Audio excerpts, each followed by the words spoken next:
Selamat pagi, saya Fedi Pilor, Guru Asuransi, 7 November 2024. Saya membaca dari halaman testing MKRI ID, ya, tanggal 1 Agustus 2024, hari Kamis, jam 7.55. Ahli waris asuransi uji materi KUHD, ya, Jakarta, Humas MKRI, Maribati Duha, ahli waris dari penerima manfaat atas nama almarhum Sopan Santun Duha, mengajukan pengujian materi pasal 251 KUHD terhadap Undang-Undang Dasar Negara Republik Indonesia 1945 UUD 45, ya, menurut pemohon perkara nomor 83 PUU minus 22 Romawi garis miring 22 2024. Ini ketentuan norma dalam pasal tersebut membuka ruang yang begitu besar bagi perusahaan asuransi memanfaatkan peraturan undang-undang guna kepentingan pribadi perusahaan.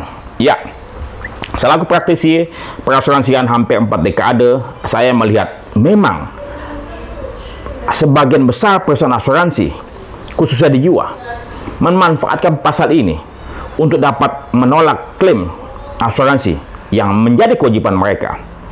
Mengapa? Karena mereka berpikir ini sangat mudah.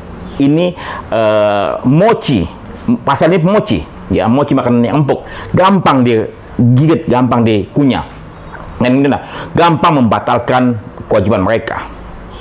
Kenapa? Karena bisa tuduh nasabah melanggar itikat baik, salah menyampaikan material facts ataupun informasi penting. Oke, saya ingin kita semua coba berpikir kembali bagaimana proses terjadinya transaksi asuransi. Siapa yang menawarkan terlebih dahulu atau tertanggung yang meminta penawaran? Apakah proses tersebut sudah proper dan benar? Siapa yang menjual produk tersebut? Dan kemudian, apakah agen asuransi ataupun wakil perusahaan asuransi telah menjelaskan dengan benar aturan main, hukum, regulasi terkait bagaimana transaksi asuransi ini harus dilakukan? Apakah tertanggung paham apa itu material facts? Apakah tertanggung paham bagaimana mengisi SPAJ dan memahami semua pertanyaan-pertanyaan yang ada dalam SPAJ ataupun SPPA? Apakah tertanggung paham bila mana mereka salah mengisi mengakibatkan polis batal dan penolakan klaim? Atau bisa saja SPAJ ataupun SPPA diisi oleh agen asuransi yang memang tidak qualified. Kebanyakan mereka dilatih cuma sebentar saja, kemudian apa? Disuruh jual asuransi. Coba Anda perhatikan, klaim-klaim yang bermasalah biasanya dijual oleh agen-agen pemula yang apa? Yang haus komisi. Saya khawatir ini telah terjadi begitu banyak, ya, di berbagai macam perusahaan asuransi, khususnya jiwa. Tertanggung dituding sebagai kambing hitam, padahal tertanggung adalah orang awam yang tidak memahami the rule of games dalam asuransi. Karena memang rule of games asuransi itu sangat pelik.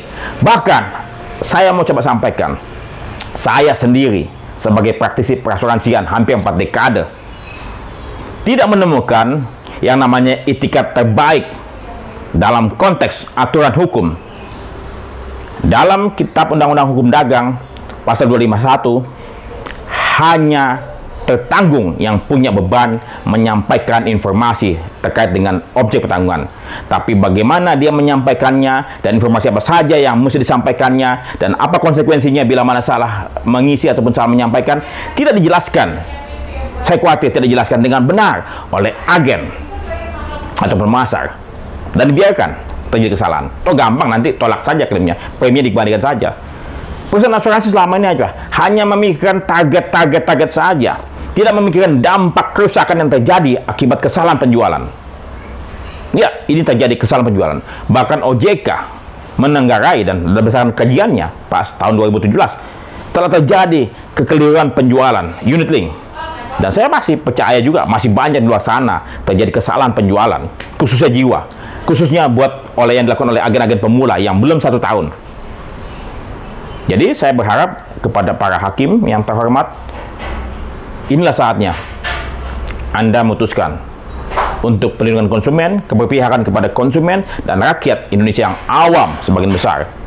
Dan mereka melawan raksasa perusahaan asuransi yang duitnya banyak dan kemudian apa? Tinggal membayar lawyer. Kasihan masyarakat Indonesia yang tidak punya uang untuk membayar lawyer dan akhirnya menangis dan merana di sudut kamar.